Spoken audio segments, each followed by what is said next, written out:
Hi, Dave from Buzzy here. Today I'm going to look at overlays and how Buzzy works with Figma overlays and how you can use them to generate a bunch of different interface elements.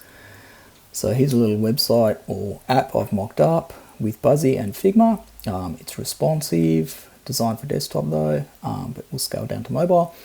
Now with overlays, like the traditional implementation or use of that will be something like a modal. There it is.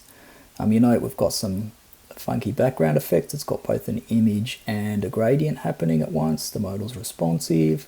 You can open multiples at once. So I can, from this modal, I can open an alert, for instance. You'll see the modal's still open behind it.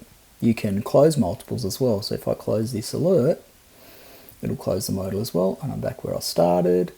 So that's kind of a traditional implementation. You can do other things, obviously, like create sidebar navigation. So this is an overlay. The backdrop is closable. You can close it off the standard little X button as well. Again, depending what you do with the backgrounds, you can get some funky effects going, like the stripes, scale as it resizes. Another useful implementation is for drop-down menus. Say off your top navigation, you could have a little user menu like this. And this is again an overlay. Depending how you position it, it's responsive and it will stay aligned with the button that triggered it. Again, backdrop is clickable to close it and so on. So this is just a little example file. It's available on the Buzzy Figma community page. Let's just go have a quick look at how it's been set up. So this is the file you'll get. It's the cover. If we go into the actual app screens themselves. So Buzzy, when you open the plugin, when you define your screens, you've got the option to define them as, obviously you need a start screen, so that's this one. These other ones over here are all defined as overlays. And again, the other settings still apply, like they can be responsive, you can define min and max widths and so on. So that's how you define an overlay. You just put it on its own screen, call it screen and overlay, and you're good to go. To close them, let's go have a look at this one.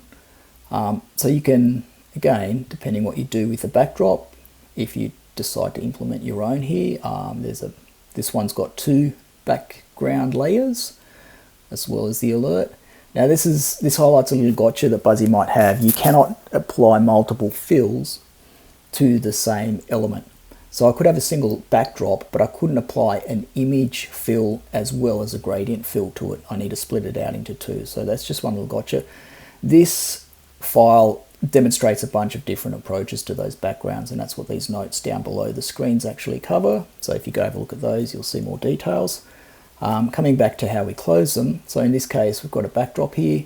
We can apply an action to a whole background basically and say whenever you click it, in this case, normally you'd say close, which would close the overlay. You can also, if you think that this screen might appear with other overlays visible behind it at the same time, you can close all of them. So that's what this alert has.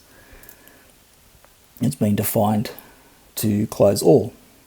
And the same thing applies to the little X button here. Again, it's been told to close all.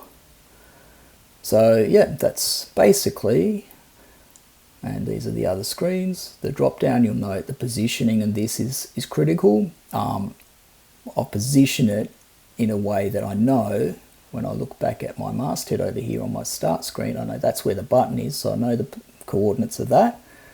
I'll position this drop down off the top. If you note over here, the constraints and resizing, it's constrained to the top right at a location that I know will match up with the button that triggered it. So when I resize this screen, it will move with that.